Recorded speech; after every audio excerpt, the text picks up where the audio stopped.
Hello bachcho, let's read this question. The question says, read the following statement. First is respiratory rhythm center is present medulla region. Second one is chemosensitive area is highly sensitive to carbon dioxide and hydrogen ions. Third one is the role of oxygen in the regulation of respiratory rhythm is quite significant. Fourth one is pneumotaxic center is present in Pons region, and last one is receptors associated with aortic arc and carotid artery can recognize change in carbon dioxide and hydrogen ion concentration. तो इस question में हमें क्या करना है, how many statements are correct about regulation of respiration हमें बताना है। तो आइए देखते हैं इस क्वेश्चन का आंसर क्या होगा। सबसे पहले जो है इस क्वेश्चन में हम बात करते हैं की कॉन्सेप्ट की। ये कॉन्सेप्ट जो है इस क्वेश्चन में हमारे हो जाएगा रेस्पिरेशन। रेस्पिरेशन क्या होता है इसके बारे में हम देखेंगे। रेस्पिरेशन जो है एक प्रोसेस होता है, या कह सकते हैं मेटाबॉलिक प्रोसेस होता है, where in the living cell, जो लिविंग सेल होते हैं of an organism obtain energy, क्या ऑब्टेन करते हैं, एनर्जी ऑब्टेन करते हैं in the form of ATP by taking oxygen and liberating, यानी कि क्या निकालेंगे, carbon dioxide, by taking oxygen and liberating carbon dioxide from the oxidation of complex organic substances, जैसे कि हो सकता है क्या, ग्लूकोज। अब जो रेगुलेशन होता है रेस्पिरेशन का ह्यूमन में, वो कह सकते हैं मेनली न्यूरल सिस्टम के थ्रू होता है। किसके थ्रू होगा, न्यूरल सिस्टम के थ्रू होता है।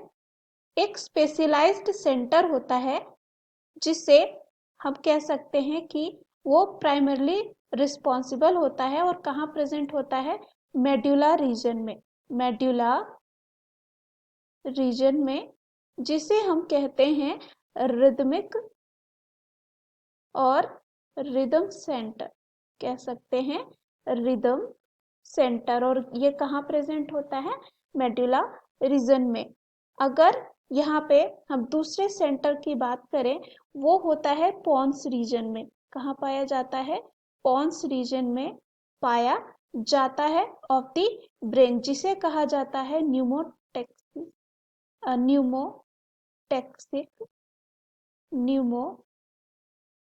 न्यूमोटैक्सिक सेंटर, और ये कहाँ होता है, पॉन्स रीजन में होता है। अब यहाँ पे बात करें, ये जो रीजन होते हैं, क्या होता है, जब न्यूरल सिग्नल आता है, क्या आता है, न्यूरल सिग्नल आता है फ्रॉम दिस सेंटर, वो क्या कर सकता है, रिड्यूस कर सकता है ड्यूरेशन ऑफ इंस्पिरेशन यानी कि सांस लेने, ड्यूरेशन ऑफ इंस्पिरेशन, और अल्टर भी कर सकता है किसे, रेस्पिरेटरी रेट को भी,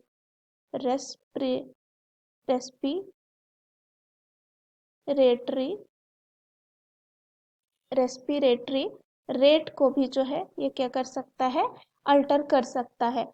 अब यहाँ पे कीमोसेंसिटिव एरिया भी होती है, जो कहाँ सिचुएटेड होती है, just adjacent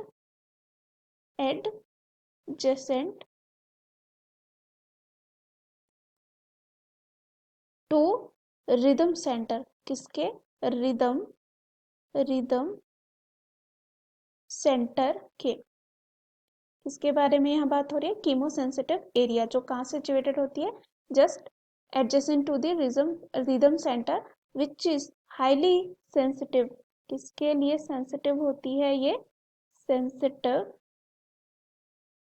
sensitive to carbon dioxide and hydrogen ion. अब यहाँ पे अगर हम बात करें, अगर ये सब्सटेंसेस इंक्रीज हो जाती हैं, अगर ये क्या हो जाती है, इंक्रीज हो जाती है, वो क्या कर सकता है, एक्टिवेट कर सकता है ये सेंटर को।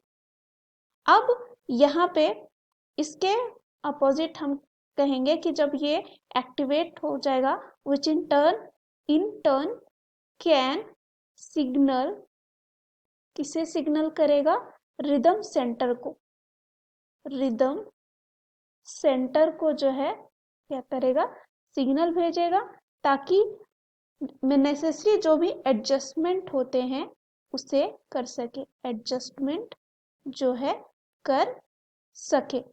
अब यहाँ पे जो रेस्पिरेटरी प्रोसेस होती है जिसमें ये जो सब्सटेंसेस होती है वो क्या हो जाएंगी, एलिमिनेट हो जाएंगी। उसके बाद रिसेप्टर्स होते हैं, कुछ रिसेप्टर्स होते हैं जो एसोसिएटेड होते हैं विथ और aortic with aortic arc and carotid artery से, carotid artery से also can recognize changes in carbon dioxide and hydrogen ion concentration, और क्या करते हैं, सेंड करते हैं necessary signals to the rhythm centre. कहाँ पे, अगेन रिदम सेंटर में क्या करेंगे, सिग्नल करेंगे ताकि रेमेडियल एक्शन हो सके, क्या हो सके, रेमेडियल एक्शन हो सके। अब यहाँ पे ऑक्सीजन का रोल जो होता है वो क्या होता है, ऑक्सीजन के रोल के बारे में बात करें तो क्या होता है, क्वाइट इनसिग्निफिकेंट होता है, इनसिग्निफिकेंट यानी कि ज्यादा यहाँ पे महत्व नहीं रखता है, इनसिग्निफिकेंट होता है, इनसिग्निफिकेंट होता है। अब यहाँ पे ऑप्शन में आए तो पहला ऑप्शन हमारा दे रखा है इस क्वेश्चन में, क्या दे रखा है, rhythm respiratory rhythm centre is present in medulla reason. ये हमने देखा कि कहाँ प्रेजेंट होता है, मेडुला रीजन में, ये क्या हो जाएगा, सही। दूसरा है chemosensitive area is highly sensitive to carbon dioxide and hydrogen ions, ये भी क्या होगा, सही, पहला भी सही हो गया। अब तीसरा, the role of oxygen in the regulation of respiratory rhythm is quite significant, तो सिग्निफिकेंट नहीं होता है, इनसिग्निफिकेंट होता है, तो क्या होगा, गलत। चौथा दे रखा है pneumotaxic centre is present in pons region, हमने देखा कि ये कहाँ प्रेजेंट होता है, पॉन्स रीजन में होता है, तो ये भी क्या होगा, सही। लास्ट है receptors associated with aortic arc and carotid artery can recognize changes in carbon dioxide and H plus ion concentration, तो यहाँ पे ये भी क्या होगा, सही। तो हमारे कितने स्टेटमेंट सही हैं, 4। तो यहाँ पे अगर हम ऑप्शन में चले, पहला दे रखा है 3, वो गलत होगा, दूसरा है 4, यानी कि ये हमारे क्वेश्चन का आंसर है। C5 है, ये गलत है क्योंकि सभी सही नहीं है। लास्ट है 2, ये भी क्या होगा, गलत। So the right answer of this question is option B. Hope you understood it well. Best of luck.